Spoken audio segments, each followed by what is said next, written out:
नमस्कार दोस्तों, साहित्य समाधान के मंच से मैं डॉक्टर रीता गौड़ आपका हार्दिक स्वागत करती हूं, अभिनंदन करती हूं।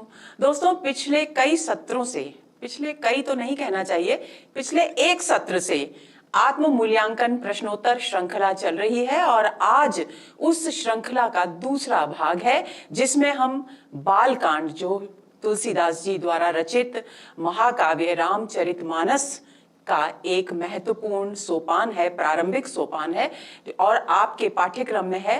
दोस्तों, ये एक और खास बात आज के सत्र के विषय में कि बालकांड न केवल फर्स्ट ग्रेड के विद्यार्थियों के लिए बल्कि सेकंड ग्रेड के विद्यार्थियों के लिए भी पाठ्यक्रम में प्रस्तावित है। तो ये जो आज का सत्र है, ये फर्स्ट ग्रेड और सेकंड ग्रेड दोनों के विद्यार्थियों के लिए बहुत बहुत बहुत महत्वपूर्ण है।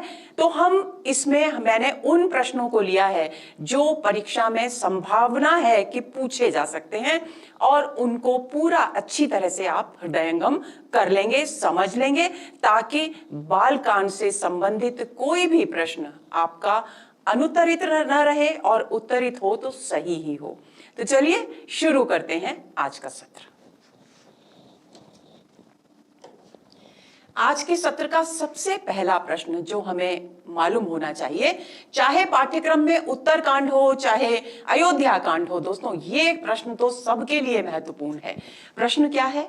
तुलसीदास कृत रामचरितमानस में सर्वप्रथम किसकी वंदना की गई है? बहुत बेसिक सा, बहुत आधारभूत सा सवाल है और ये है गणेश जी, सरस्वती जी, शिव जी या ए और बी दोनों। तो दोस्तों डी विकल्प इस प्रश्न का सही उत्तर है, यानी गणेश जी की भी वंदना की गई है, अब सरस्वती जी की भी वंदना की गई है।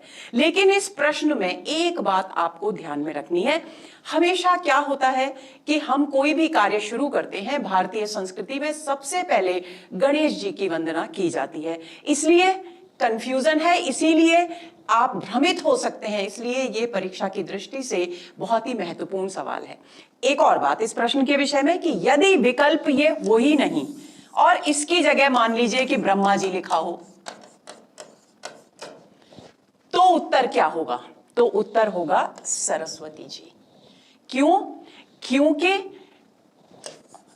श्लोक की मंगला नाम च कर्तारौ वंदे वाणी विनायकौ, ये श्लोक की जो है दूसरी पंक्ति है जिसमें वंदना की गई है, वर्णानाम अर्थ संज्ञानाम वाला श्लोक है। तो अब इसमें आपको ध्यान रखना है कि सरस्वती जी ही हमने क्यों चुना उत्तर। मंगला नाम च कर्तारौ या मंगलों को करने वाले, कर्तारौ औ जहां आता है दोस्तों, आप लोगों ने कभी बचपन में राम के रूप तो याद किए ही होंगे और वो रूप कुछ इस तरह चलते थे, रामः रामौ रामः। तो रामौ औ जहां आता है वहां दो लोगों के विषय में बात की जाती है। इस बात को आप हमेशा के लिए ध्यान में रख लीजिए। तो कर्तारौ यानी दोनों के विषय में बात की जा रही है, पहली बात गणेश जी और सरस्वती। लेकिन सवाल यह है कि यदि डी विकल्प हो ही ना, दोनों का विकल्प, तो फिर क्या होगा? तो ऐसी स्थिति में नाम सबसे पहले किसका है? वाणी और विनायक यानी गणेश जी, वाणी यानी सरस्वती। तो यानी सरस्वती जी का नाम सबसे पहले है, तो हम सरस्वती जी को टिक करेंगे।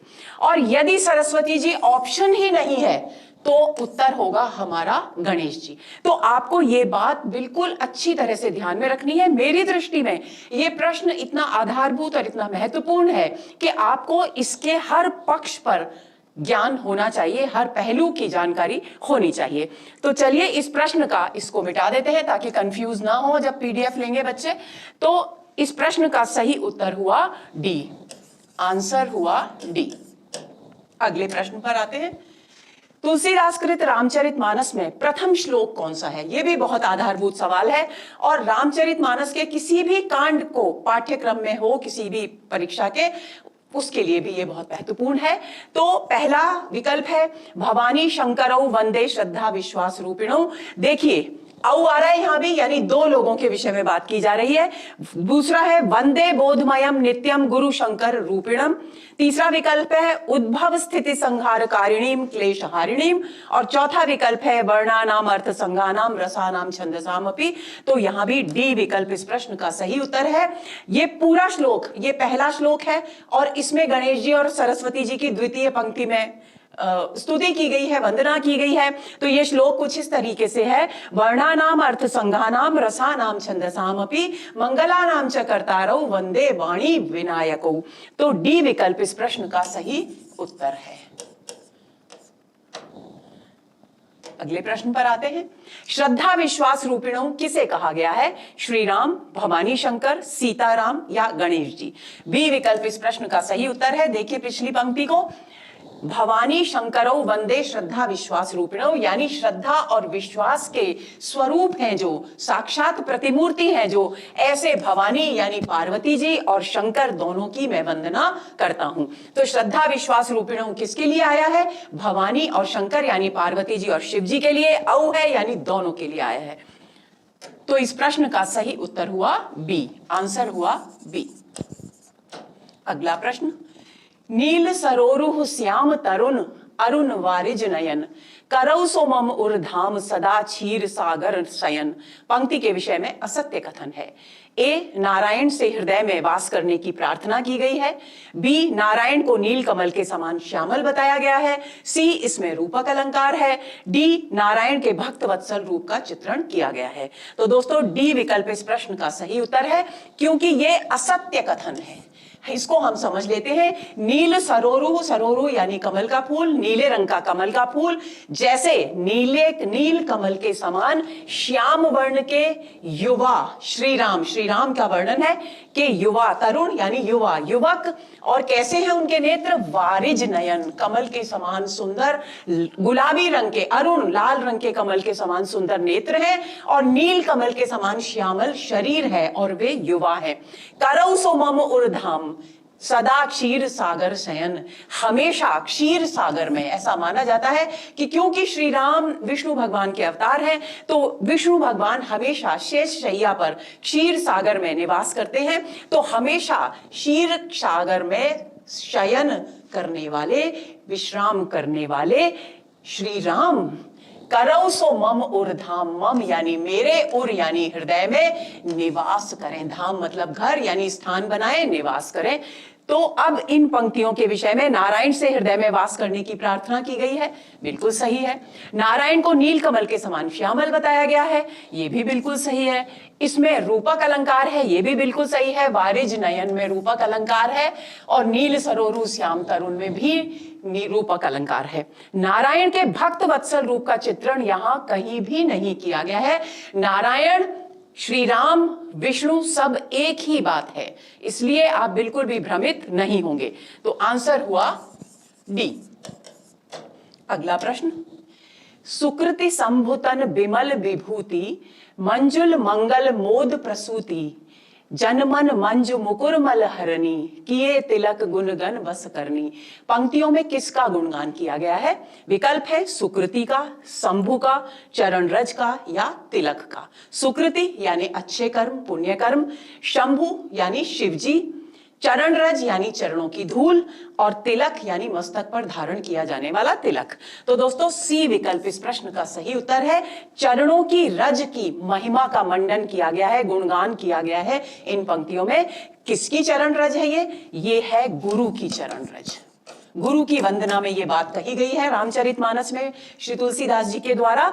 अब क्या कहा गया है इन पंक्तियों को एक बार समझ लेते हैं। सुकृति, शंभु तन, अच्छे कार्यों को जन्म देने वाली, शंभु के तन पर रमाई जाने वाली, लगाई जाने वाली विमल यानी पवित्र निर्मल विभूति है किसकी? गुरु के चरणों की रज। यानी क्योंकि गुरु गोविंद दो खड़े काके लागू पाए, यानी दोनों खड़े हैं, ईश्वर गोविंद भी हैं और गुरु भी हैं। तो सबसे पहले बलिहारी गुरु आपने तिन गोविंद दियो बताए, यानी भगवान ने कहा कि सबसे पहले गुरु की वंदना करो। तो हमारी संस्कृति में दोस्तों गुरु को सबसे पहला स्थान दिया गया है। यही कारण है कि गुरु के चरणों की रज इतनी निर्मल है कि स्वयं भगवान शिव उसे अपने तन पर लगाते हैं। मंजुल यानी ये सुंदर है, मंगल यानी ये कल्याणकारी है, मोद प्रसूति यानी सभी प्रकार के आनंदों को प्रसूति यानी जन्म देने वाली है, जनमन मंजु मुकुर मल हरनी, और कैसी है? जन के यानी जो सामान्य आम आदमी है उसके मन रूपी मुकुर यानी शीशा, आईना, मंजू यानी सुंदर, सुंदर उसका मनुष्यों का जो सुंदर मन रूपी शीशा है या आईना है, उससे मल यानी विकृतियों का हरण करने वाली है कि ये तिलक गुणगन बस करनी। और जो व्यक्ति इस गुरु की चरण रज को अपने मस्तक पर तिलक के रूप में धारण करते हैं, तो यह चरण रज सारे गुणों को के समूह को अपनी ओर आकर्षित करती है, वशीभूत करती है। तो किसका गुणगान किया गया है? चरण रज का। चरण रज किसकी है? गुरु की। आंसर हुआ सी। अगला प्रश्न, तुलसीदास जी ने सत्संग की कौन सी विशेषता नहीं बताई है? ध्यान देंगे, नहीं पूछा गया है। ए, सत्संग आनंद का मूल है। बी, सत्संग से दुष्ट भी सुधर जाते हैं। सी, सत्संग राम कृपा से प्राप्त होता है। डी, सत्संग के बिना भी योग से मुक्ति प्राप्त हो सकती है। तो दोस्तों, तुलसीदास जी ने सत्संग का गुणगान जहां किया है, जहां महिमा मंडन किया है, वहां सत्संग को समस्त सभी प्रकार के आनंद का मूल बताया है। ये बात सही है बिल्कुल। सत्संग से दुष्ट जो व्यक्ति कितने भी बुरे स्वभाव वाले हों, तुलसीदास जी ने लिखा है कि यदि वे सत्संग करते हैं तो उनकी दुष्ट प्रवृत्तियां भी में भी सुधार आ जाता है, यानी वे सज्जन हो जाते हैं। सत्संग, लेकिन सत्संग करने का अवसर किसको मिलता है, कैसे मिलता है? श्री राम की कृपा से ही सत्संग का अवसर प्राप्त होता है। तो तीनों कथन बिल्कुल सही हैं। असत्य कथन है डी कि सत्संग के बिना भी योग से मुक्ति प्राप्त हो सकती है, ऐसा तुलसीदास जी ने नहीं कहा है। तो आंसर हुआ डी। अगला प्रश्न, बंदौ संत समान चित, हित अनहित नहीं कोय, अंजलि गत शुभ सुमन जिमे सम सुगंध कर दोए। प्रस्तुत पंक्तियों के विषय में असत्य कथन क्या है? तो असत्य कथन छांटते हैं। देखिए, ए विकल्प है, संतों का कोई शत्रु या मित्र नहीं होता। बी, संत अंजलि में रखे पुष्प के समान सभी का समान भाव से कल्याण करते हैं। सी, अंजलिगत शुभ सुमन जिमे में उपमा अलंकार है। डी, यहां चौपाई छंद है। तो दोस्तों, ए विकल्प, संतों का कोई शत्रु या मित्र नहीं होता, बिल्कुल सही है। क्योंकि बंदव संत समान चित, यानी संतों की मैं समान, संत जो है किसी भी व्यक्ति को, चाहे वो शत्रु हो या मित्र, समान भाव से वंदना करते हैं। हित अनहित नहीं कोई, यानी उनके लिए हितकारी कोई नहीं होता, अहितकारी यानी शत्रु और मित्र कोई नहीं होता। संत अंजलिगत, अंजलि यानी दोनों हाथ जोड़ करके जब हम जल अर्पित करते हैं या भगवान को पुष्प अर्पित करते हैं, उसे अंजलि कहते हैं।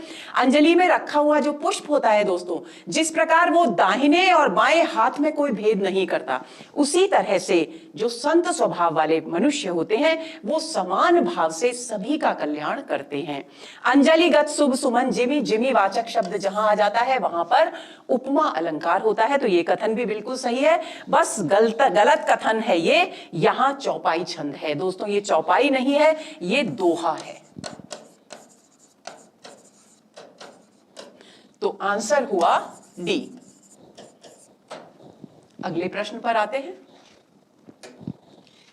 राम नाम मन दीप धरु, जीह देहरी द्वार, तुलसी भीतर बाहरेहु जो चाह से उजियार। दोहे का मूल प्रतिपाद्य है। ए, राम नाम की महिमा का गुणगान किया गया है। बी, कविता का गुणगान किया गया है। सी, अंतर्ज्ञान का महत्व बताया गया है। या डी, प्रकाश की सर्वव्यापकता का प्रतिपादन किया गया है। तो दोस्तों, ए विकल्प इस प्रश्न का सही उत्तर है। इसको समझ लेते हैं, इस दोहे को। राम नाम मन राम नाम मन दीप धरु, यानी राम नाम की मणि का रूपी जो दीपक है उसको रख लो। धरु कहां रखो? जीह देहरी द्वार, जीभ के द्वार पर रख लो, यानी मुख के, जीभ के ऊपर रख लो। जैसे हम घर पे देहरी पर दिया रखते हैं तो वो बाहर भी प्रकाश देता है, अंदर भी प्रकाश देता है। उसी तरह से यदि हम अपनी जिह्वा रूपी देहरी पर, जो कि मुख का द्वार है, उस पर यदि हम राम नाम की मणि से बना हुआ जो दीप है उसे रख लेंगे तो क्या होगा? तुलसीदास जी कहते हैं भीतर बाहिर, अंदर भी हमारी अंतरात्मा भी पावन होगी, वहां भी प्रकाश होगा ज्ञान का, और बाहर यानी जब हम राम नाम लेंगे तो बाहर का जो परिवेश है, बाहर के जो लोग हैं, वे उनमें भी प्रकाश फैलेगा, प्रकाश व्याप्त होगा, किसका? ज्ञान का प्रकाश। तो तुलसी भीतर बाहिर जो चाहसी उजियार, सर्वत्र उजियाला होगा। कैसे? जैसे देहरी पर रखा हुआ दीपक घर के अंदर और घर के बाहर भी प्रकाश देता है, यानी राम नाम की महिमा का गुणगान किया गया है। तो आंसर हुआ ए। अगला प्रश्न, समन सकल भव रुज परिवारु, पंक्ति में रेखांकित शब्द का क्या अर्थ है? रेखांकित शब्द है भव रुज परिवारु। ए है नश्वर संसार, बी है जीवन मृत्यु, सी सांसारिक रोगों का समूह, और डी इनमें से कोई नहीं। तो दोस्तों सी विकल्प इस प्रश्न का सही उत्तर है। सांसारिक भव का मतलब होता है संसार, रुज मतलब रोग, परिवार मतलब समूह, यानी सांसारिक जो रोग, यानी जो संकट, जो पीड़ाएं हमें संसार में भौतिक जीवन जीते समय जो आती हैं, उनके लिए यानी विषय वासनाओं जनित जो पीड़ाएं हैं, उनकी ओर संकेत यहां किया गया है। तो इसका अर्थ हुआ सांसारिक रोगों का समूह। आंसर हुआ सी। अगला प्रश्न, तुलसीदास जी ने गुरु की चरण रज की निम्नलिखित में से कौन सी विशेषता नहीं बताई है? यह सुगंधित, प्रेमपूर्ण और पवित्र है, यह विष्णु जी के मस्तक का मुकुट है और यशस्वी है, सी यह शिव जी के तन पर रमाई गई निर्मल और सुंदर विभूति है, और डी यह सभी प्रकार से कल्याणकारी एवं आनंद को जन्म देने वाली है। इस दोहे पर जिसमें गुरु के चरण रज की वंदना की गई है, हम एक प्रश्न पहले कर चुके हैं, तो उसमें यह कहा गया है कि यह सुगंधित, प्रेमपूर्ण और पवित्र है। तो यानी ये विशेषता तुलसीदास जी ने बताई है। यह विष्णु जी के मस्तक का मुकुट है और यशस्वी है, ये नहीं कहा गया है तुलसीदास जी के द्वारा गुरु की चरण रज की वंदना करते समय।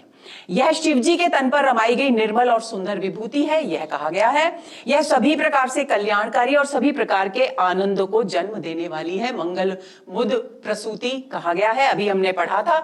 यानी इस प्रश्न का सही उत्तर है बी। शेष तीनों कथन बिल्कुल सही हैं। तुलसीदास जी ने इन तीनों कथनों का जो भाव है वो अपने दोहे में, अपनी चौपाई में प्रस्तुत किया है गुरु की चरण रज की वंदना करते समय। तो आंसर हुआ बी। बंदव प्रथम महीसुर चरना, पंक्ति में महीसुर किसे कहा गया है? इंद्र को, सभी देवताओं को, ब्राह्मणों को या दुष्टों को? तो सी विकल्प इस प्रश्न का सही उत्तर है। दोस्तों यदि हम महीसुर शब्द के दो भाग करेंगे तो मही और सुर संयोग है, ये संधि नहीं है। सुर मतलब हुआ देवता और मही मतलब हुआ पृथ्वी। पृथ्वी के देवता कौन माने जाते हैं? ब्राह्मण पृथ्वी के देवता माने जाते हैं, इसलिए इस प्रश्न का सही उत्तर हुआ सी। यहां महीसुर शब्द तुलसीदास जी ने ब्राह्मणों के लिए प्रयुक्त किया है, यानी वे जब वंदना कर रहे हैं बालकांड के प्रारंभ में सभी की, तो उसमें ब्राह्मणों की वंदना करते हुए उन्होंने कहा है बंदव प्रथम महीसुर चरणा, कि मैं ब्राह्मणों की जो पृथ्वी पर हैं उनके चरणों की वंदना करता हूं। तो आंसर हुआ सी। आगे चले, संत समाज रूपी तीर्थराज में अक्षय वट के समान किसे बताया गया है? ए भक्ति को, बी पवित्रता को, सी नाम जप को या डी अटल विश्वास को? तो दोस्तों डी विकल्प इस प्रश्न का सही उत्तर है। तुलसीदास जी ने कहा है कि संत समाज जो है वो तीर्थ के समान है, और जो भी पवित्र स्थान होते हैं वहां पर एक अक्षय यानी बहुत प्राचीन वट वृक्ष अवश्य होता है, क्योंकि हमारी संस्कृति में, हमारे धर्म में वट वृक्ष को विशेष धार्मिक महत्व प्राप्त है। तो अक्षय वट, यदि सारा संत समाज तीर्थराज है, तीर्थों का राजा है, तो वहां पर अक्षय वट क्या है? तो तुलसीदास जी का कहना है कि अटल विश्वास अक्षय वट के समान है। अटल विश्वास किस में होना है? अटल विश्वास होना है भगवान में, उस तीर्थ जहां जिस तीर्थ को हम मान रहे हैं उस संत समाज का विश्वास होना है भगवान के श्री चरणों में। तो इसलिए अटल विश्वास को तीर्थराज में अक्षय वट के समान माना गया है। तो आंसर हुआ डी। अगला प्रश्न, सो मोसन कहे जात न कैसे, साक बनिक मुनि गुणगन जैसे। पंक्ति में व्यंजित अर्थ है, जिस प्रकार सब्जी बेचने वाला मणियों के गुणों का वर्णन नहीं कर सकता, उसी प्रकार मुझ जैसा तुच्छ प्राणी संतों की महिमा का संपूर्ण वर्णन नहीं कर सकता। बी, गुरु कृपा से सब्जी बेचने वाला व्यापारी भी श्री राम की महिमा का गुणगान कर सकता है। सी, श्री राम की कृपा के बिना सत्संगति तो क्या, मणियों के गुणों का भी वर्णन नहीं किया जा सकता। डी, मुझ पर यदि श्री राम की कृपा होगी तो मैं संत महिमा का भली भांति गुणगान कर पाऊंगा। ए विकल्प इस प्रश्न का सही उत्तर है। तुलसीदास जी कह रहे हैं, सो मोसन कहे जात न कैसे, कि मैं एक बहुत ही साधारण व्यक्ति हूं, जिन प्रभु का वर्णन जिन प्रभु के चरित्र का वर्णन अच्छे अच्छे विद्वान लोग नहीं कर पाए, भला उनका वर्णन मुझसे कैसे किया जाएगा। मेरे द्वारा श्री राम के चरित्र का वर्णन करना वैसा ही होगा जैसे कोई सब्जी बेचने वाले से कहा जाए कि मणियों के गुणों का वर्णन करो और वो उसे ना कर पाए। मेरा प्रयास है, लेकिन तुलसीदास जी कह रहे हैं कि जिस प्रकार सब्जी बेचने वाला मणियों के गुणों का वर्णन नहीं कर सकता, उसी प्रकार मुझ जैसा तुच्छ प्राणी संतों की महिमा का, संतों का गुणगान का वर्णन भी नहीं कर सकता। तो ये बात यहां पर बिल्कुल सही है। तो इसका जो व्यंजित अर्थ है वो ए है। तो आंसर हुआ ए। अगला प्रश्न, जीव वंदना में कवि तुलसीदास जी ने किन की वंदना की है। दोस्तों, सारी वंदनाओं के क्रम में तुलसीदास जी ने जितनी भी जीव योनियां हैं पृथ्वी पर, उन सबकी भी वंदना की है। तो उसमें किस किस की वंदना की है, यह प्रश्न पूछा गया है। ए, देवताओं और दैत्यों की। बी, मनुष्य, नाग, गंधर्व और किन्नर की। सी, प्रेत और पितरों की, या उपर्युक्त सभी। तो दोस्तों, आपको ध्यान रखना है, देवताओं की वंदना भी है, राक्षसों की वंदना भी है, मनुष्यों की भी है, नाग की भी है, गंधर्व की भी है, किन्नर की भी है, प्रेतों की भी है और पितरों की भी है।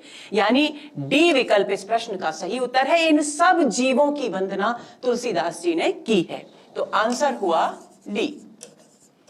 अगला प्रश्न, तुलसीदास जी ने किस प्रकार के मनुष्यों की तुलना सरोवर और सरिता से की है। अपनी ही उन्नति पर प्रसन्न होने वाले। बी, दूसरों की उन्नति पर प्रसन्न होने वाले। सी, राम भक्तिमय जीवन व्यतीत करने वाले। या डी, परोपकारी एवं विरक्त जीवन जीने वाले। तो दोस्तों, ए विकल्प इस प्रश्न का सही उत्तर है। अपनी ही उन्नति पर प्रसन्न होने वाले मनुष्यों की तुलना तुलसीदास जी ने सरोवर और सरिता से की है। अब इस बात को थोड़ा सा समझने की जरूरत है ताकि आपकी स्मृति में यह हमेशा बना रहे। सरोवर और सरिता जल का समूह है, उसी तरह से समुद्र भी जल का समूह है। लेकिन सरोवर और सरिता में जब ज्यादा पानी बढ़ जाता है, यानी उनकी उन्नति हो जाती है, तो वो क्या करते हैं, अपनी उन्नति पर प्रसन्न होकर पानी को अपनी सीमाओं से बाहर फेंकने लगते हैं, जिसके कारण लोक की हानि होती है, यानी बाढ़ जैसी स्थितियां उत्पन्न हो जाती हैं। तो यहां पर जो पानी बाहर फेंकने की सरिता नदी की जो प्रक्रिया है, उसको उन्होंने प्रसन्न होने के प्रतीकार्थ के रूप में लिया है। यानी सरिता का पानी बाहर फेंकना, आवश्यकता से अधिक जल इकट्ठा होने पर अपनी सीमाओं से बाहर बहना और बाढ़ का दृश्य उत्पन्न होना कवि के द्वारा, तुलसीदास जी के द्वारा उनके प्रसन्नता का प्रतीक माना गया है। और उन्होंने माना है कि क्योंकि उसमें जल की वृद्धि हो रही है, इसलिए सरिता और सरोवर दोनों अपनी उन्नति से प्रसन्न हो रहे हैं। लेकिन समुद्र क्या है, समुद्र इतना विशाल जल राशि है, लेकिन किसी भी स्थिति में वो अपनी सीमाएं नहीं लांघता, पहली बात। दूसरी बात, समुद्र की एक और खास बात होती है दोस्तों, कि जब पूर्णिमा होती है तो वो पूर्णिमा के, जब चंद्रमा पूरे अपने विकास पर होता है, यानी चंद्रमा की जब उन्नति होती है, तब समुद्र में ज्वार आता है। हर पूर्णिमा को समुद्र में ज्वार आता है। यानी ज्वार का मतलब हुआ समुद्र के पानी का ऊपर उठना, यानी पानी का ऊपर उठना, पानी का सीमाओं को तोड़ना, ये किसका सूचक है, आनंद का सूचक है। तो नदियां तो अपने पानी के बढ़ने पर सीमाएं लांघती हैं, लेकिन समुद्र सीमाएं नहीं लांघता, केवल ऊपर उठता है। किसकी उन्नति देखकर, चंद्रमा की पूर्णता को देखकर, चंद्रमा की उन्नति देखकर। तो इसलिए उन्होंने सरिता और सरोवर की तुलना उन मनुष्यों से की है जो अपनी ही उन्नति पर प्रसन्न होते हैं, और समुद्र जो दूसरों की उन्नति पर, यानी चंद्रमा की उन्नति पर प्रसन्न होता है। ये इसका व्यंजित अर्थ है। तो ए विकल्प इस प्रश्न का सही उत्तर है। अगला प्रश्न, तुलसीदास जी ने राम नाम के अक्षरों की महिमा के विषय में निम्न में से क्या नहीं कहा है? ए, राम नाम के 2 अक्षर वर्षा काल में सावन भादों के 2 महीने के समान है। बी, ये नर नारायण के समान अच्छे भाइयों के समान है।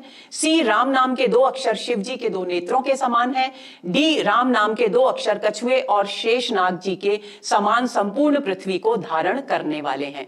तो दोस्तों सी विकल्प इस प्रश्न का सही उत्तर है, क्योंकि ये तुलसीदास जी ने नहीं कहा है कि राम नाम के 2 अक्षर शिव जी के 2 नेत्रों के समान है। उन्होंने कहा है कि राम नाम के 2 अक्षर वर्षा में जैसे सावन और भादों के महीने होते हैं उस 2 महीनों के समान है। उन्होंने ये भी कहा है कि नर और नारायण के समान अच्छे भाइयों के समान है, और ये भी कहा है कि राम नाम के 2 अक्षर कछुए और शेषनाग जी की समान संपूर्ण पृथ्वी को धारण करने वाले हैं, यानी सृष्टि का आधार हैं राम नाम के 2 अक्षर। तो आंसर हुआ हमारा सी। अगला प्रश्न, तुलसीदास जी ने निम्न में से कौन से भक्त के प्रकार बताए हैं? ए, अर्थार्थी, आर्थ, जिज्ञासु, ज्ञानी। बी, संत, गृहस्थ, विरक्त, मुक्त। सी, सेवक, संत, पुण्यात्मा, ज्ञानी। या डी, अधम, मध्यम, उत्तम, अति उत्तम। ए विकल्प इस प्रश्न का सही उत्तर है।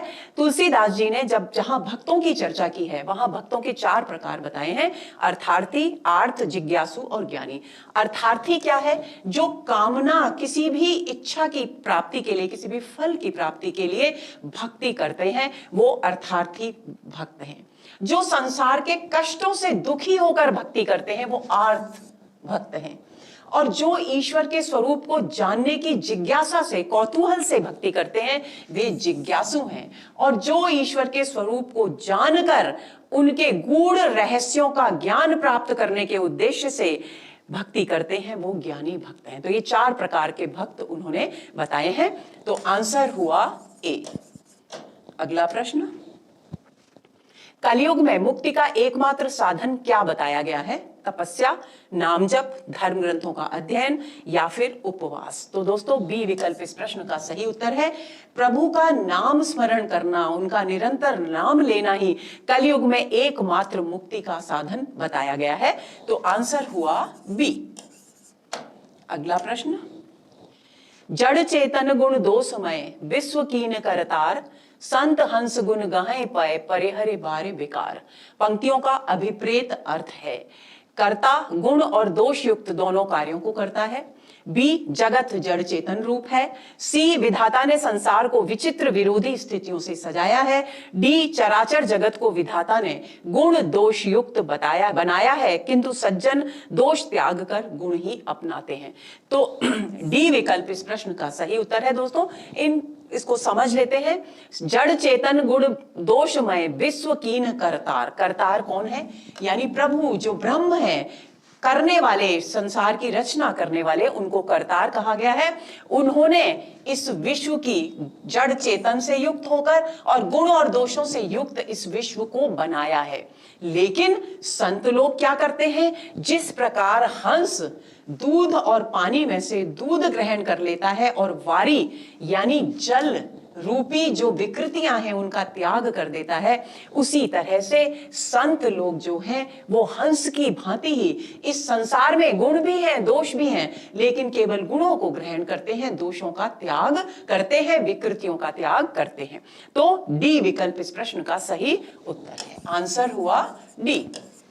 अगला प्रश्न, कबित विवेक एक नहीं मोरे, सत्य कहूं लिखे कागद कोरे।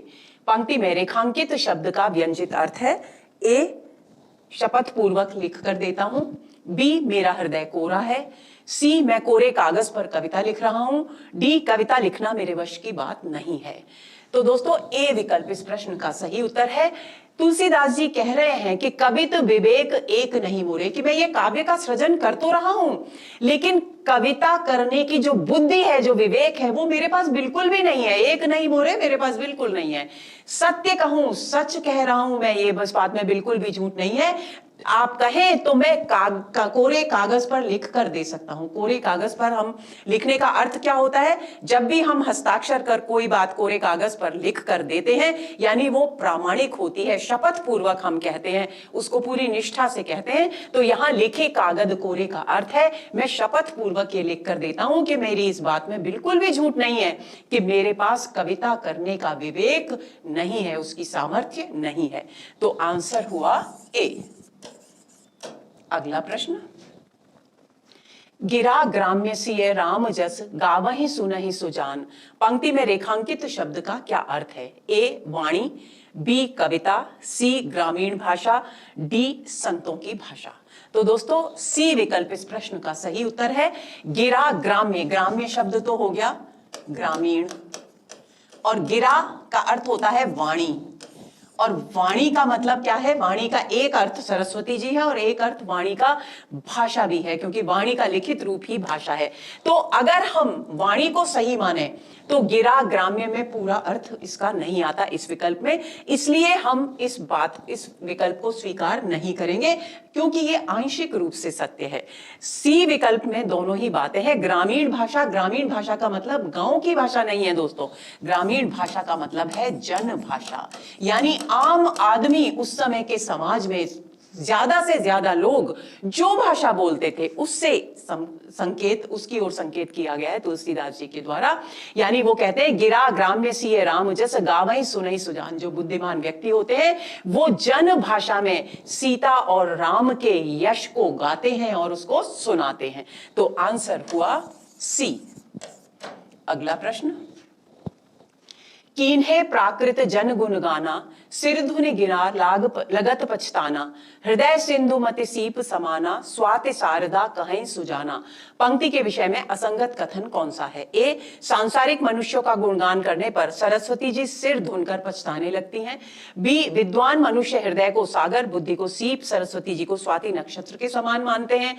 सी, इन पंक्तियों में रूपक और उपमा अलंकार है, और डी, इन पंक्तियों में दोहा छंद है। प्रश्न क्या है? इन पंक्तियों के विषय में असंगत कथन हमको बताना है। तो डी विकल्प इस प्रश्न का सही उत्तर है दोस्तों, क्योंकि ये चौपाई छंद है, ये दोहा छंद नहीं है। शेष तीनों कथन इसके विषय में सही हैं। यानी कीन्हे प्राकृत, प्राकृत यानी जो आम आदमी जो होते हैं, सामान्य जन जो होते हैं, भौतिक जीवन जीने वाले जो जन हैं, जो मनुष्य उनका गुणगान करते हैं, उनकी बात को सुनकर सरस्वती जी सिर धुनकर पछताने लग जाती हैं। पहला कथा अर्थ ये हुआ। और विद्वान मनुष्य हृदय सिंधु, हृदय को सागर, हृदय सिंधु हृदय रूपी हृदय को सागर मानते हैं, और बुद्धि को सीप के समान, क्योंकि सीप कहां होती है? समुद्र में होती है, सीप के समान मानते हैं। स्वाति शारदा, और शारदा यानी बुद्धि को, सरस्वती जी को स्वाति नक्षत्र की बूंद के समान मानते हैं। कौन मानते हैं? सुजान, यानी विद्वान व्यक्ति ऐसा मानते हैं। तो इन पंक्तियों में रूपक और उपमा अलंकार है। रूपक हृदय सिंधु में रूपक है, और मति सीप समाना, बुद्धि जो है वो सीप के समान है, समानवाचक शब्द आ गया, उपमा अलंकार है। इसके अलावा यहां पर अनुप्रास अलंकार भी है। आगे की पंक्ति में स्वाति शारदा कहीं सुजाना, और जन गुण गाना, गुण गाना में 6 का अनुप्रास अलंकार भी है। तो इन बातों को भी आप ध्यान में रखेंगे। तो इस प्रश्न का सही उत्तर यानी असंगत कथन हुआ डी। तो आंसर होगा डी। अगला प्रश्न, करतब बायस बेस मराला, काव्यांश का अभिप्रेत अर्थ है जिनके कर्म कौए के और वेश हंस का है, जो सज्जनों के सुंदर वेश में कपटी और कुमार्गी हैं, ये दोनों, या जो समय और परिस्थिति के अनुसार वेश बदल लेते हैं।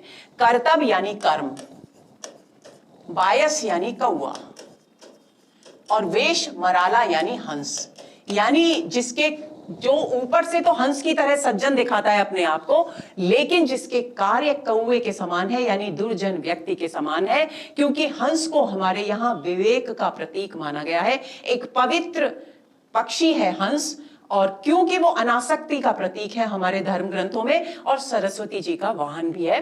तो वेश तो हंस यानी सज्जनों का है, और करतब कैसे हैं, कौए के हैं। तो इस काव्यांश का अर्थ हुआ जिनके कर्म कौए के और वेश हंस का है, ये भी सही है। जो सज्जनों के सुंदर वेश में कपटी और कुमारगी हैं, ये भी सही है। तो सी विकल्प इस प्रश्न का सही उत्तर है। इन दोनों में से ये विकल्प भी आएगा तो ये भी सही होगा, अगर दोनों विकल्प नहीं है तो आंसर हुआ सी। अगला प्रश्न, बंदौ मुनिपद कंजु रामायण जेहि निर्मयऊ सखर सुकोमल मंजु दोष रहित दूषण सहित। पंक्तियों के विषय में असत्य कथन छांटिए। पहला है, इन पंक्तियों में आदि कवि वाल्मीकि की वंदना की गई है। दूसरा है, ये पंक्तियां सोरठा छंद में निबद्ध है। तीसरा है, इन पंक्तियों में श्लेष, विरोधाभास, अनुप्रास और रूपक अलंकार है। और डी, इन पंक्तियों में कवि ने अपनी अल्पज्ञता व्यक्त की है। दोस्तों, डी विकल्प इस प्रश्न का सही उत्तर है, क्योंकि असत्य कथन यही है। शेष तीनों कथन बिल्कुल सही हैं। अब इसे समझ लेते हैं। बंदौ मुनिपद कंजु, तुलसीदास जी कहते हैं कि मैं उन मुनि अर्थात श्री वाल्मीकि के चरण कमलों, कंज यानी कमल और पद यानी चरण, चरण कमलों की वंदना करता हूं। रामायण जेहि निर्मयऊ, जिन्होंने रामायण जैसे काव्य की रचना की, निर्माण किया यानी रचना की। तो यहां पर सखर सुकोमल, क्योंकि ये रामायण कैसी है, सखर है। सखर में श्लेष अलंकार है। एक तो है कठोर, इसका अर्थ, खर का अर्थ है कठोर यानी कठोरता से युक्त है। दूसरा, खर राक्षस है जो कि रावण के सौतेले भाई माने जाते हैं। तो ये खर दूषण दो थे, तो उनमें ये राक्षस का नाम हो गया। यानी राक्षसों से युक्त होकर भी सुंदर है और सखर कठोर होकर भी कोमल है। तो यहां पर विरोधाभास, विरोधी स्थितियां भी हो गई। राक्षसों से यानी खर नामक राक्षस से युक्त होकर यानी कठोरता के साथ कोमलता का भाव आ गया, और राक्षस से युक्त होकर भी सुंदर है, परस्पर विरोधी स्थितियां आ गई, जबकि राक्षस दुष्ट प्रवृत्तियों से युक्त माने जाते हैं।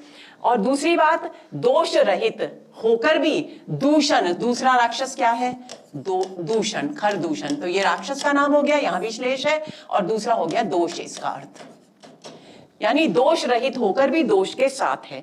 तो इन पंक्तियों में श्लेष अलंकार हो गया सखर, और दूषण में विरोधाभास अलंकार हो ही गया है। अनुप्रास अलंकार भी हो गया, सखर सुकोमल, और रूपक अलंकार कहां है, पद कंज में रूपक अलंकार है। तो इन पंक्तियों में आदि कवि वाल्मीकि की वंदना की गई है, कथन बिल्कुल सही है, क्योंकि कह रहे बंदौ मुनिपद कंज रामायण जेहि निर्मयऊ। दूसरा, ये पंक्तियां सोरठा छंद में है, ये बिल्कुल सही है। इन पंक्तियों में श्लेष, विरोधाभास, अनुप्रास और रूपक अलंकार है, ये भी बिल्कुल सही है। तीनों कथन बिल्कुल सही है। डी असंगत कथन है, तो इस प्रश्न का सही उत्तर हुआ डी। अगला प्रश्न, याज्ञवल्क्य ने राम कथा किसे सुनाई, भरद्वाज मुनि को, राजा जनक को, अगस्त्य ऋषि को या विश्वामित्र को।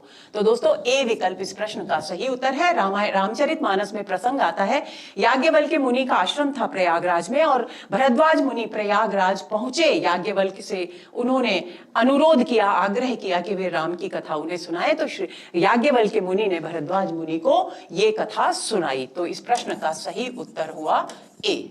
अगला प्रश्न, काकभुशुंडी ने राम कथा किसे सुनाई, पक्षीराज गरुड़ को, जटायु को, जामवंत को या हनुमान को। ए विकल्प इस प्रश्न का सही उत्तर है। काकभुशुंडी ने राम कथा किसे सुनाई, पक्षीराज गरुड़ को उन्होंने राम कथा सुनाई। अब काकभुशुंडी के विषय में थोड़ी सी जानकारी आपको होनी चाहिए दोस्तों।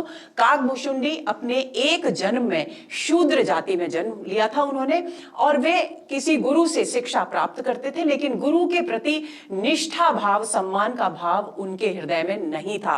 वे शिव भगवान के भक्त थे और शिव जी के सामने वे गुरु जी को कुछ नहीं समझते थे। जबकि रामचरितमानस में तुलसीदास जी ने लिखा है कि गुरु की पद रज जो है, चरण रज जो है, उसे स्वयं शिव भी अपने तन पर लगाते हैं।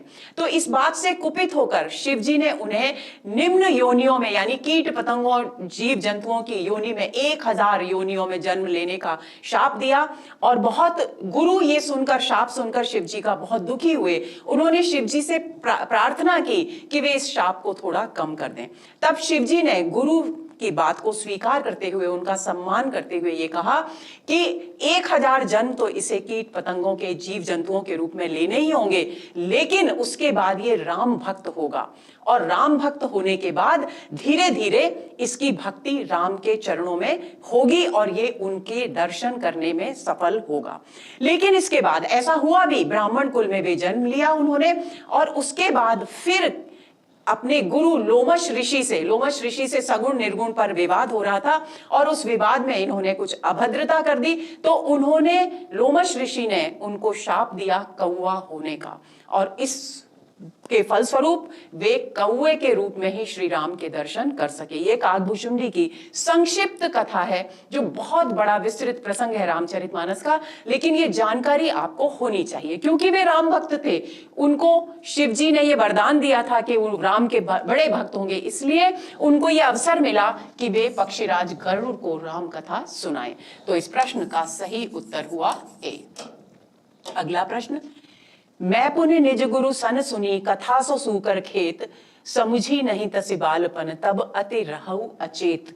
यह दोहा है तुलसी की आत्म परिचय विषयक उक्ति, गुरु कृपा, तुलसी की राम भक्ति, या इनमें से कोई नहीं। तो ए विकल्प इस प्रश्न का सही उत्तर है। अपना परिचय दे रहे हैं इन पंक्तियों में तुलसीदास जी। वो कह रहे हैं कि मैंने गुरु की जो अपने गुरु से सूकर खेत में राम की कथा सुनी, लेकिन उस वक्त मैंने उसकी राम की कथा के मर्म को समझ नहीं पाया क्योंकि मेरा बचपन था और मुझ में इतनी बुद्धि, अचेत था यानी मुझ में इतनी जागृति नहीं थी, इतनी बुद्धि नहीं थी कि मैं राम कथा के मर्म को समझ पाता। यानी यहां पर न वे गुरु की बात कर रहे हैं, न वे राम भक्ति की बात कर रहे हैं, बल्कि वे अपने आत्म परिचय दे रहे हैं कि वो किस प्रकार के अज्ञानी थे बचपन में कि राम कथा सुनकर भी उसके मर्म को समझ नहीं पाए। तो इस प्रश्न का सही उत्तर हुआ ए। अगला प्रश्न, तुलसी ने जीव जड़ कलिमल ग्रसित विमूढ़ किसे कहा है? पापी मनुष्यों को, स्वयं को, खलजनों को, या उपर्युक्त सभी को? तो दोस्तों बी विकल्प इस प्रश्न का सही उत्तर है। ये वाक्यांश स्वयं तुलसीदास जी ने अपने लिए प्रयुक्त किया है, जिसका अर्थ है कि मैं ऐसा जीव हूं कैसा जो जड़ बुद्धि है, कलिमल, कलियुग की जितनी भी बुराइयां हैं, मल यानी जितनी भी विकृतियां हैं, उन सब से ग्रसित हूं और विमूढ़ हूं, भ्रमित हूं, मूर्ख हूं। ये सारे के सारे विशेषण उन्होंने स्वयं अपने लिए इस्तेमाल किए हैं। तो इस प्रश्न का सही उत्तर हुआ बी। अगला प्रश्न, तुलसीदास जी ने श्री राम के परिवार में सर्वप्रथम किसकी वंदना की है? माता कौशल्या, श्री राम, भरत जी, या दशरथ जी? तो दोस्तों ए विकल्प इस प्रश्न का सही उत्तर है। सबसे पहले श्री राम के परिवार में तुलसीदास जी ने माता कौशल्या की वंदना की है, क्योंकि माता कौशल्या श्री राम की जननी है, उन्होंने उन्हें जन्म दिया है, इसलिए मां को उन्होंने सम्मान व्यक्त किया है। आंसर हुआ ए। अगला प्रश्न, श्री रघुनाथ जी की निर्मल कीर्ति पताका में किसका यश दंड के समान माना गया है? यानी इस प्रश्न को अच्छी तरह समझ लेंगे। यहां कहा गया है कि रघुनाथ यानी श्री राम की जो कीर्ति है, कीर्ति की पताका है, जो ध्वज है कीर्ति पताका का, वो निर्मल है और उसमें दंड, हम झंडारोहण करते हैं दोस्तों, तो उसमें एक डंडे की आवश्यकता होती है, उसी दंड की यहां बात की जा रही है। किसकी कीर्ति दंड का काम करती है? लक्ष्मण जी, भरत जी, शत्रुघ्न जी, या हनुमान जी? तो दोस्तों ए विकल्प इस प्रश्न का सही उत्तर है। तुलसीदास जी ने कहा है कि लक्ष्मण जी का यश दंड के समान है, किसमें? रघुनाथ जी की निर्मल कीर्ति की पताका में। तो इस प्रश्न का सही उत्तर हुआ ए। अगला प्रश्न, एक छत्र एक मुकुट मणि सब बरनने पर जो, पंक्ति में रेखांकित शब्द किसके लिए प्रयुक्त हुआ है? रेखांकित शब्द है एक छत्र एक मुकुट मणि। ए श्री राम के लिए, बी राम नाम के दोनों वर्णों के लिए, सी रघुकुल के लिए, या डी भक्ति के लिए? तो बी विकल्प इस प्रश्न का सही उत्तर है। राम जो नाम है उसमें रा और म, ये जो दो वर्ण हैं, इनमें से एक को छत्र और एक को मुकुट में लगने वाली मणि के समान बताया है तुलसीदास जी ने। तो राम नाम के दोनों वर्णों के लिए एक छत्र और एक मुकुटमुनि शब्दों का प्रयोग किया गया है। तो आंसर हुआ बी। अगला प्रश्न, राम कथा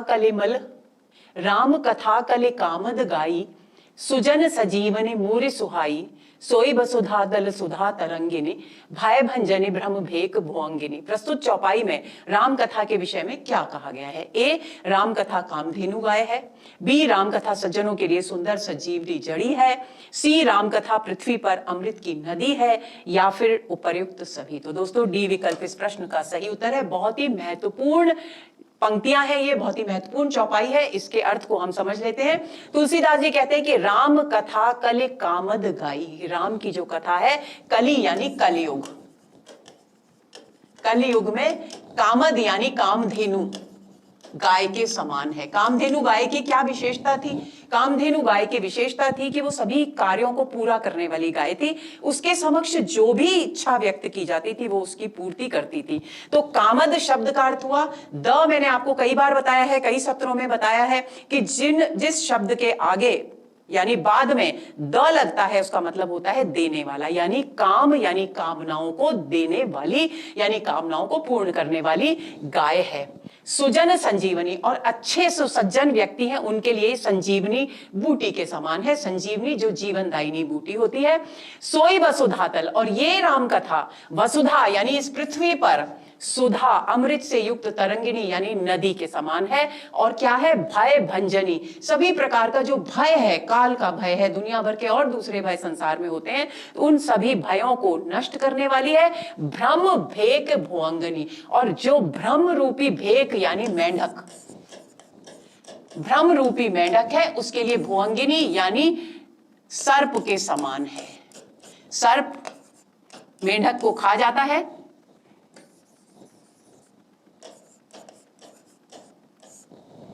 तो जिस प्रकार सर्प मेंढक को खा जाता है, तो राम कथा भी सर्प के समान भ्रम रूपी मेंढक को खा जाती है। तो राम कथा कामधेनु गाय है, ये कहा गया है। राम कथा सज्जनों के लिए सुंदर संजीवनी जड़ी है, ये भी कहा गया है। और राम कथा पृथ्वी पर अमृत की नदी है, ये बात भी कही गई है। तो यानी आंसर हुआ डी। अगला प्रश्न, रामचरित चिंतामणि चारु, संत सुमति सुभग सिंगारू। इस पंक्ति में रामचरित्र की सुंदर चिंतामणि को किसका श्रृंगार बताया गया है?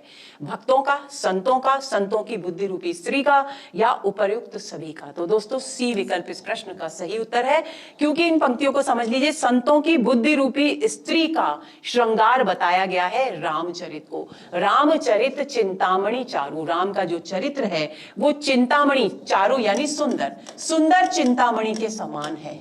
और ये सुंदर चिंतामणि किसका श्रृंगार है? संत सुमति, संतों की जो अच्छी बुद्धि है उसकी जो बुद्धि रूपी जो स्त्री है सुंदर, उसका ये श्रृंगार है। यानी संतों की बुद्धि रूपी स्त्री का श्रृंगार इसे बताया गया है। तो आंसर हुआ सी। अगला प्रश्न, तुलसीदास जी ने रामचरितमानस के 7 कांडों को किसके समान बताया है? 7 चक्रों के समान, सप्तऋषियों के समान, 7 द्वीपों के समान, 7 सोपानों के समान। तो डी विकल्प इस प्रश्न का सही उत्तर है। उन्होंने 7 कांडों को, रामचरितमानस के 7 कांडों को 7 सोपानों के समान बताया है। तो आंसर हुआ डी। अगला प्रश्न, शिवजी ने जब सीता जी के वियोग में व्याकुल श्री राम को सच्चिदानंद परम धाम कहकर प्रणाम किया और आनंद विभोर हो गए, तब सती जी के हृदय में क्या संदेह उत्पन्न हुआ? शिवजी ने एक राजपुत्र को सच्चिदानंद परम धाम कहकर क्यों प्रणाम किया और प्रेम विभोर क्यों हो गए? बी, जिस ब्रह्म को वेद भी नहीं जानते, क्या वह देह धारण कर मनुष्य हो सकता है? सी, ज्ञान के भंडार लक्ष्मीपति विष्णु जी क्या अज्ञानी की तरह स्त्री को खोजेंगे? उपर्युक्त सभी। तो दोस्तों डी विकल्प इस प्रश्न का सही उत्तर है। जब शिवजी ने सीता जी के वियोग में व्याकुल श्री राम को इधर उधर घूमते हुए देखा, तो क्योंकि सती जी श्री राम के परम ब्रह्म स्वरूप से परिचित नहीं थी, इसलिए जब उन्होंने देखा कि उनके पति यानी शिव जी सच्चिदानंद परम धाम कहकर वो श्री राम को किस रूप में देख रही थी? दशरथ के पुत्र यानी एक राजकुमार के, अयोध्या के राजकुमार के रूप में देख रही थी कि एक अयोध्या के राजकुमार को व्याकुल अवस्था में देखकर उनके पति शिवजी ने सच्चिदानंद परम धाम कहकर के प्रणाम क्यों किया और क्यों वे आनंद विभोर हो गए। तब उनके मन में शंका उत्पन्न हुई कि एक राजपुत्र को सच्चिदानंद परम धाम कहकर क्यों प्रणाम किया और प्रेम विभोर क्यों हो गए? सबसे पहला प्रश्न, संदेह तो उनके मन में ये हुआ। दूसरा, जिस ब्रह्म को वेद भी नहीं जानते, क्या वो ब्रह्म, वो ईश्वर देह धारण कर मनुष्य हो सकता है? श्री राम के विषय में दूसरा संदेह उनको ये हुआ। और ज्ञान के भंडार लक्ष्मीपति विष्णु जी क्या अज्ञानी की तरह स्त्री को, अपनी पत्नी को खोजते हुए घूमेंगे, जैसा कि राम उस समय कर रहे थे? ये तीनों प्रश्न उनके मन में उत्पन्न हुए। तो इस प्रश्न का सही उत्तर हुआ डी। अगला प्रश्न, शिव जी ने पार्वती जी की परीक्षा लेने के लिए किसे भेजा? सप्तऋषियों को, नारद जी को, नारायण को या ब्रह्मा जी को? तो दोस्तों ए विकल्प इस प्रश्न का सही उत्तर है। शिव जी, जब सती जी ने दक्ष के, अपने पिता दक्ष के यहाँ यज्ञ में अपने आप को भस्म कर लिया, क्योंकि वे अपने पति शिव जी के अपमान को सहन नहीं कर सकी, उसके बाद विरक्त होकर शिव जी पृथ्वी लोक पर श्री राम को अपने हृदय में धारण करके विचरण करने लगे। और उधर पार्वती जी ने जन्म लिया हिमालय की पुत्री के रूप में, और वे तपस्यारत हो गई। और उन्होंने इतनी कठोर तपस्या की कि वे अपर्णा कहलाई। अपर्णा यानी जिन्होंने साधना और तपस्या के दौरान पत्ते खाना भी बंद कर दिया था। ऐसी स्थिति में देवलोक में खलबली मच गई और सभी शिव जी के विवाह के लिए चिंतित हो गए, क्योंकि पार्वती जी संकल्पित थी कि वे केवल और केवल शिव जी से ही विवाह करेंगी। तो उस स्थिति में शिव जी को रामचंद्र जी ने भूमि पर जब वो विचरण कर रहे थे, तब उन्होंने प्रेरित किया कि वे पार्वती से विवाह कर लें। उसके बाद शिव जी ने अपने प्रभु श्री राम की आज्ञा का पालन करते हुए सप्त ऋषियों को पार्वती जी की परीक्षा लेने के लिए भेजा कि उनका उनके प्रति विश्वास, उनके प्रति भाव कितना गहरा है। तो आंसर हुआ ए। अगला प्रश्न, नारद कर उपदेश सुने, कहौ बसेउ किसु गेह। यह पंक्ति किसने किससे कही? शिव जी ने पार्वती जी से, सप्त ऋषियों ने पार्वती जी से, ब्रह्मा ने हिमालय से या विष्णु ने हिमालय से? तो दोस्तों बी विकल्प इस प्रश्न का सही उत्तर है। अभी पिछले प्रश्न में हमने चर्चा की कि शिव जी ने सप्त ऋषियों को पार्वती जी की परीक्षा लेने के लिए, उनके प्रेम की परीक्षा लेने के लिए भेजा। तो जब सप्त ऋषि पार्वती जी के प्रेम की परीक्षा लेने गए, तो उन्होंने पूछा कि वे क्यों तपस्या कर रही हैं इतनी कठोर? तो उन्होंने कहा कि मुझे नारद जी ने कहा है कि मेरा विवाह शिव जी के साथ होगा। तब सप्त ऋषियों ने उनका मजाक उड़ाया, क्योंकि वे उनके प्रेम की परीक्षा लेना चाहते थे। तो उन्होंने पार्वती जी से कहा कि नारद जी, जिनका खुद का घर कभी नहीं बसा, उनके उपदेश से भला किसका घर बसा है? यानी उन्होंने ये परीक्षा लेनी चाहिए कि पार्वती जी का कितना अटल, कितना दृढ़ विश्वास है। लेकिन पार्वती जी ने अपने दृढ़ विश्वास को, अपने दृढ़ प्रेम को शिव जी के प्रति प्रमाणित किया और फलतः उनका विवाह संपन्न हुआ। तो इस प्रश्न का सही उत्तर है बी। दोस्तों ये हुआ हमारा आज का सत्र, जिसमें हालांकि बालकांड दोस्तों बहुत विस्तृत है, जितने प्रश्न बने उतने कम हैं, लेकिन फिर भी मैंने पूरी कोशिश की है कि उन चुनिंदा प्रसंगों पर प्रश्न लेकर आ सकूं इस सत्र में, जो परीक्षा की दृष्टि से बहुत उपयोगी हो और आपकी जानकारी को भी मजबूत करें। तो उम्मीद करती हूं कि ये सत्र आपके लिए बहुत उपयोगी साबित होगा आपकी परीक्षा की दृष्टि से। तो जुड़े रहिए साहित्य समाधान से और अगले सत्र का बेचैनी से इंतजार कीजिए। नमस्कार।